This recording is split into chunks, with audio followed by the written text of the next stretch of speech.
Boa noite, meus queridos amigos.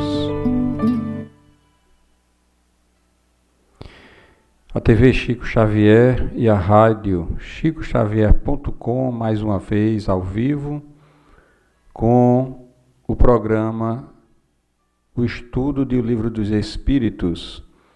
Nós que começamos a estudar essa obra importantíssima, obrigatória para todo aquele que tem ou tem a pretensão de ser espírita e conhecer a doutrina espírita, e porque ela nos dá a base para o conhecimento e entender as demais obras da codificação, como também as obras, aquelas que nós chamamos de complementares. Então, consideramos esse programa, nesse livro, bem importante por conta justamente do fator de ser o livro que inaugurou a doutrina espírita há 61 anos. Estamos estudando desde a introdução este livro, né? E hoje nós estaremos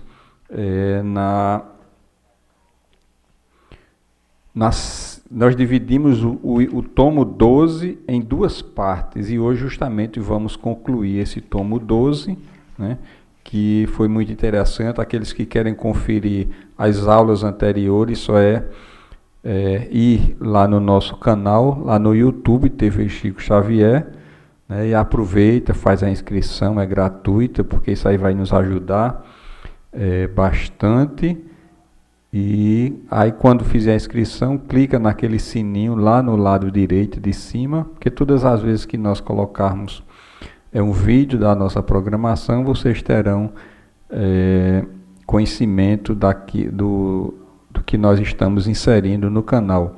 Também poderão ter acesso à nossa rádio, que fica 24 horas no ar, e através do aplicativo Radiosnet, você sintoniza justamente a rádio Chico Xavier, coloca no favorito, e você vai ter uma bela programação que tem justamente um cuidado muito especial através do Ribamar Soares, que cuida justamente da parte de programação da rádio Chico Xavier. Quem quiser também seguir o nosso perfil no Instagram, poderá também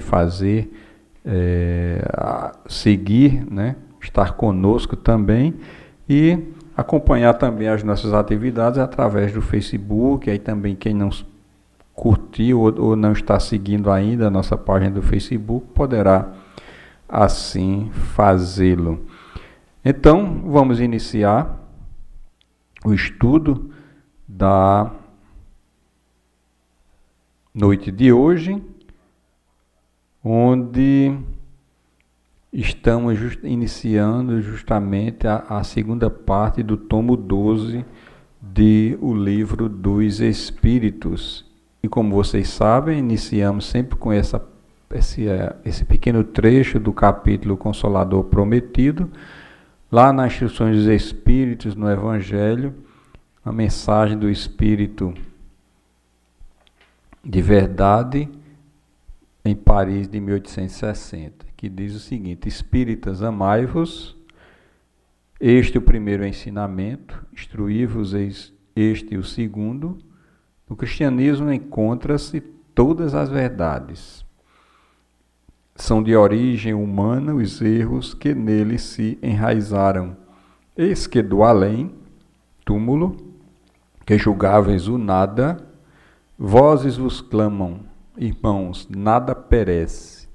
Jesus Cristo é o vencedor do mal, sede os vencedores da impiedade. Mostrando assim o Espírito de Verdade, que nós só conseguiremos alçar voo quando estivermos justamente estruturados nessas duas asas. A questão a asa do amor, do sentimento elevado, como também a asa da instrução, a asa do conhecimento. Até então, nós não conseguiremos alçar voo, né, mais altos rumo à evolução. Seria justamente aí uma condição, né, sine qua non, para que possamos galgar voos rumo a evolução. Hoje a introdução, né, estamos estudando a introdução do Livro dos Espíritos, o tomo 12, a parte 2, né, e vamos iniciar. Somente os espíritos que atingiram certo grau de purificação se acham libertos de toda a influência corporal. Porém, quando não estão completamente desmaterializados, é a expressão de que se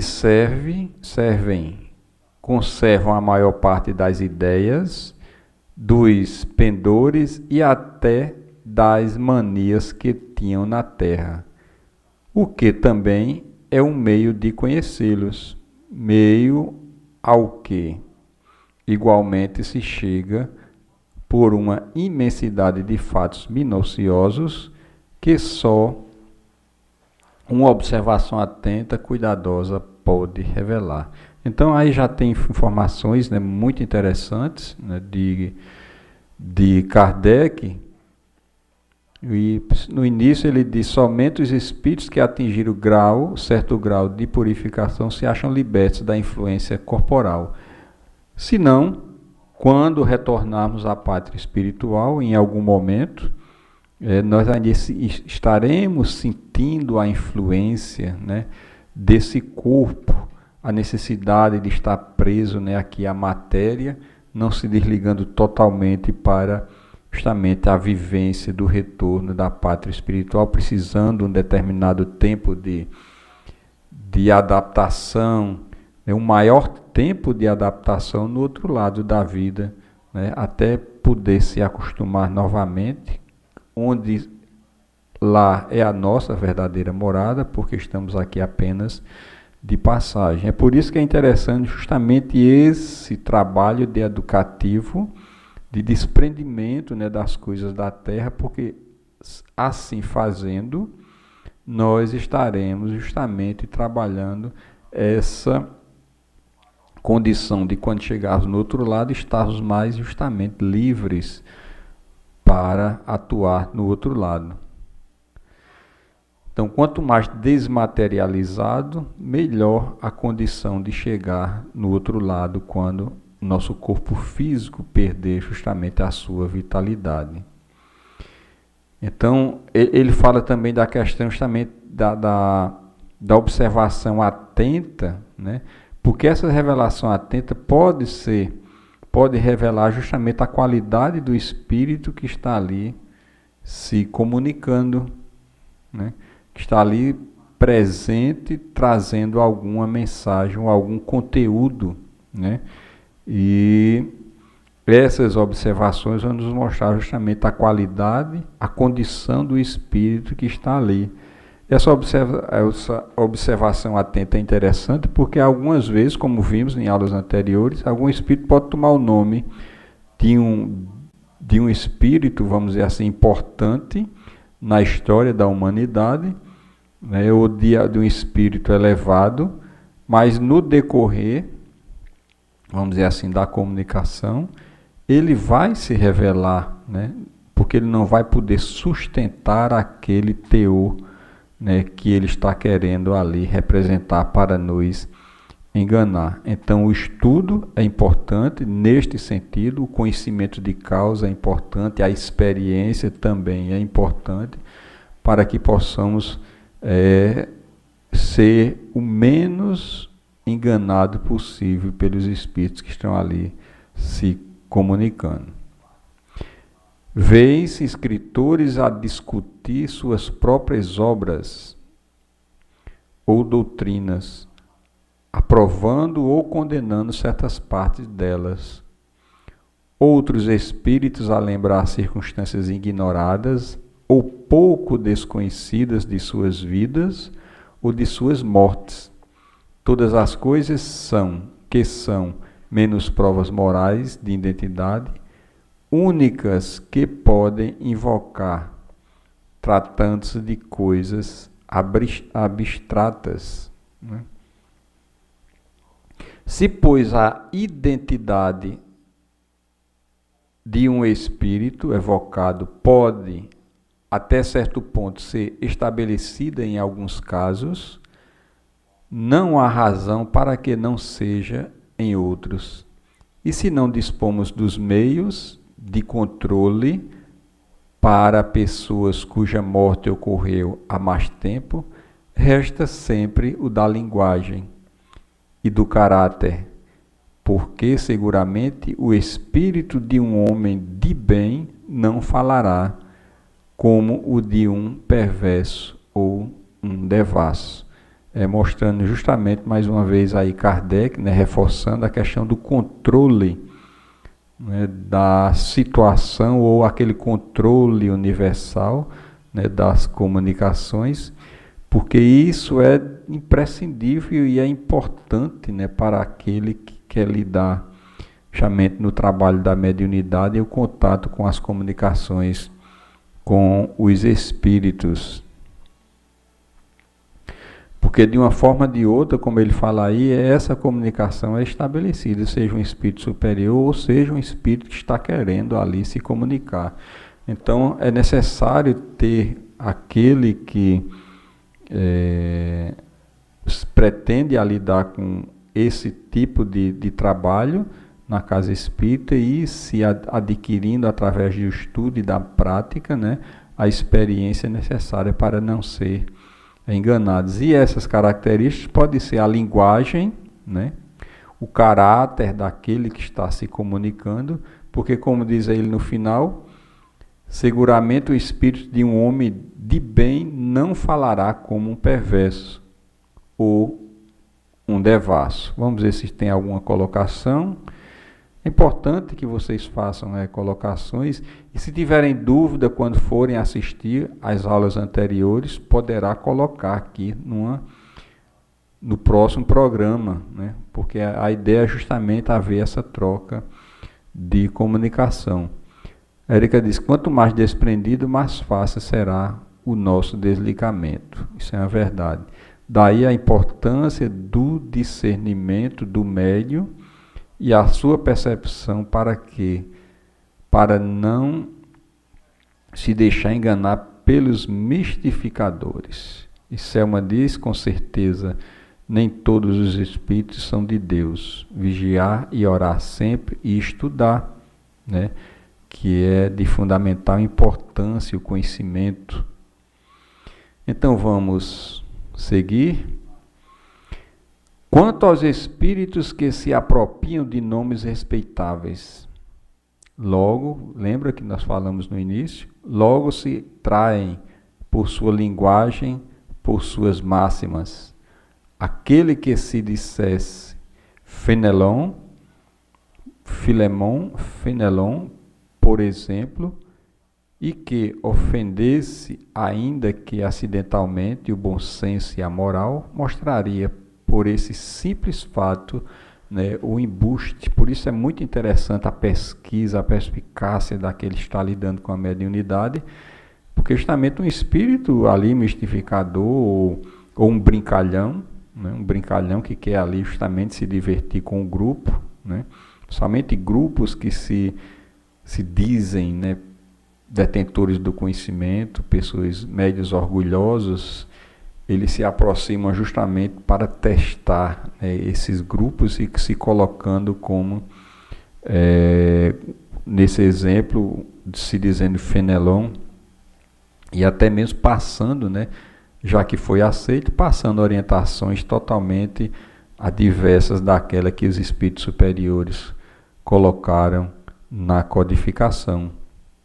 Continuando, se, ao contrário, os pensamentos que exprime são sempre puros, sem contradições e constantemente à altura do caráter de Fenelon, não há motivo para que se duvidar da sua identidade. De outro modo, seria preciso admitir que um espírito que só prega o bem é capaz de mentir conscientemente, e isso sem utilidade alguma, né? Então o espírito, o Fenelon, se diz Fenelon, ou aquele que está na mesma linha, naquela mesma faixa de evolução, e que pode ser indicado justamente para aquela comunicação, ele vai sempre estar dentro de uma estrutura de pensamento, né, daquele espírito que ele está ali representando.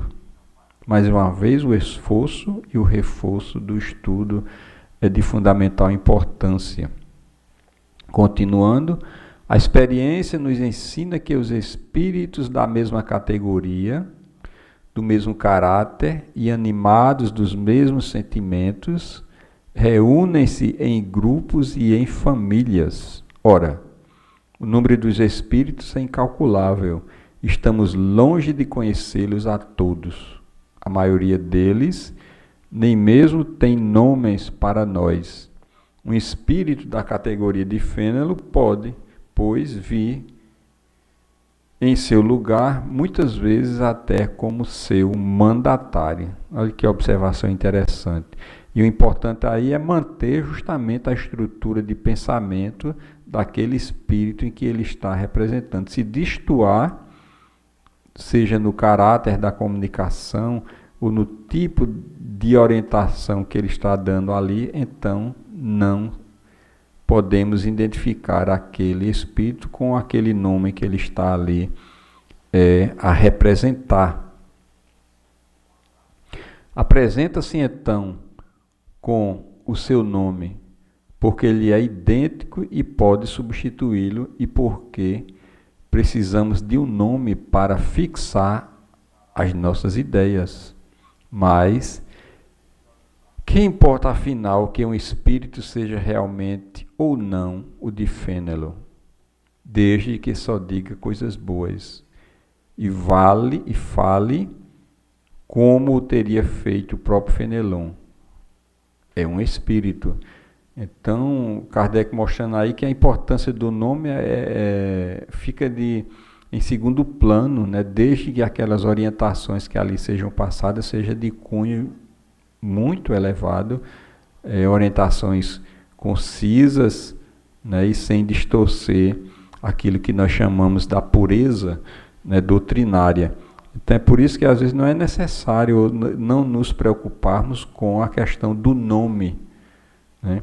Mas sim com a ideia central do que o espírito está ali colocando para o médium ou para o grupo. A ideia central, o conteúdo, né? Se são bons, então é de um espírito que pode ser considerado, né, e pode ser justamente estudado e seguido as suas orientações. É claro que isso para os novatos é muito difícil, né, essa identificação, de certa maneira, mas que é o estudo e a prática que vai justamente amadurecendo o grupo para justamente fazer a análise e não ser enganado pelos espíritos brincalhões ou mistificadores. Seguindo, o nome pelo qual se dá a conhecer é indiferente, como falamos anteriormente, não passando muitas vezes de um meio para fixar nossas ideias. Não se daria o mesmo nas evocações íntimas, mas aí, como já dissemos, a identidade pode ser estabelecida por provas de certo modo, né, evidentes. Geralmente, comunicações ou evocações de espíritos que nós conhecemos, mas assim, vamos dizer assim, mais familiares, nós iremos identificar pela característica de como ele passa a mensagem, a forma de falar, né, o linguajar, né, e aí são pontos de identificação que aquele espírito é realmente daquele que nós, vamos dizer assim, evocamos para dar determinada orientação ou comunicação. Por fim, é certo a substituição dos espíritos por causar uma porção de equívocos, resultar em erros e muitas vezes em mistificações. Essa é uma das dificuldades do espiritismo prático, mas jamais dissemos que esta ciência fosse fácil, nem que se pudesse aprendê-la brincando, como também não se dá com qualquer outra ciência. A doutrina espírita é uma doutrina muito simples, né? Sem alegorias, né? Sem adereços, mas ela é de uma profundidade imensa e que precisa seriedade e dedicação daquele que quer estudar, né? Porque realmente não é fácil você identificar de pronto, muitas vezes, aquele espírito que está se comunicando ali e identificar como aquele nome que ele está ali querendo ser identificado. É preciso experiência, é preciso estudo. Existem espíritos, apesar de brincalhões, ou espíritos ainda não elevados, altamente inteligentes e que conseguem, principalmente a grupos inexperientes ou grupos que têm pessoas muito orgulhosas ou prepotentes naquele grupo, de enganar e enganam tranquilamente, né? É por isso que devemos estar desarmados quanto à questão de acharmos que estamos sabendo e conseguiremos identificar todos aqueles espíritos que estão ali se comunicando, né? Então é importante essa questão da humildade. E finalizo, ainda temos mais um. Nunca será demais repetir que ela exige um estudo assíduo. Estudar é importantíssimo para quem quer trabalhar na casa espírita, em todos os setores da casa espírita, e geralmente muito prolongado. Quer dizer, um estudo constante, nunca vamos ter, vamos dizer assim, uma trégua em relação ao estudo, porque é muito vasto e muito profundo, né, a literatura e os textos que os espíritos trazem para nós. Não se podendo provocar os fatos, é preciso esperar que eles se apresentem por si mesmos. Lembram das primeiras aulas, os primeiros tomos, em que o objeto de estudo na doutrina espírita não existe um controle sobre ele?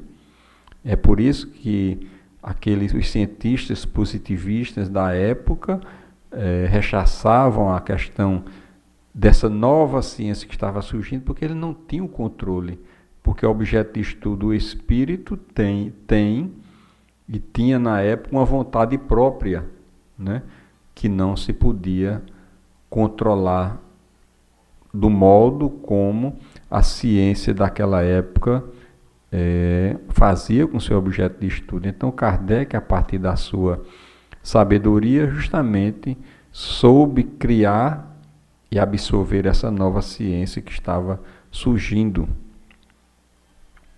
E finalizando, muitas vezes fatos ocorrem por efeitos de circunstâncias em que menos se pensa. Para o observador atento e paciente, os fatos são abundantes, porque ele descobre milhares de matizes característicos que são, para ele, raios de luz. O mesmo se dá com as ciências comuns, enquanto o homem superficial não vê numa flor mais que uma forma elegante, e o sábio descobre nela tesouros para pensamentos. Assim sendo, muito proveitosa essa segunda parte do tomo 12 de O Livro dos Espíritos, né, mostrando a ideia central é justamente a questão da identificação daqueles espíritos que estão ali se comunicando. E para isso ele enfatiza, né, durante todo o tempo a questão do estudo, o desprendimento daquele que quer conhecer a doutrina espírita, que quer trabalhar na mediunidade ou qualquer outro campo, e é preciso dedicar tempo para realizar estudos constantemente, né? E aí, paralelo a isso, aplicando a questão exercitando a humildade, a colocar-se também naquela posição de que não sabe de tudo, a observação atenta de um verdadeiro cientista, né? Porque esse fator é muito importante. A Érica nos diz: a linguagem já demonstra o nível do espírito comunicante, pois mais que se tente enganar, uma hora ele se contradiz. Isso é verdade. Boa noite, Luiz Otávio, muita paz, muita luz. E para finalizar, com a colocação de Érica, o nome não tem importância alguma, e sim o conteúdo da mensagem. Isso é verdade. Então, finalizamos o programa de hoje, o estudo do Livro dos Espíritos. Nós fazemos sempre um estudo mais ou menos, né, curto, para que a gente possa, vamos dizer assim, não se cansar e ir se acostumando, se motivando, né, para esse estudo dessa obra que é tão importante para todos nós. E 3 vezes por semana nós nos encontramos aqui, na segunda, na quarta e na sexta-feira, né? E sempre que possamos estar motivados para estudar essa obra, que é de fundamental importância para aquele que é espírita ou que está adentrando e que quer conhecer com maior profundidade os ensinos dos Espíritos. Agradecemos a oportunidade de estarmos aqui e logo mais, daqui a pouquinho, nós estaremos com o programa Alegria de Viver, o qual nós estamos trabalhando justamente temas relacionados ao suicídio. Muita paz, muita luz e que Jesus possa nos abençoar agora e sempre.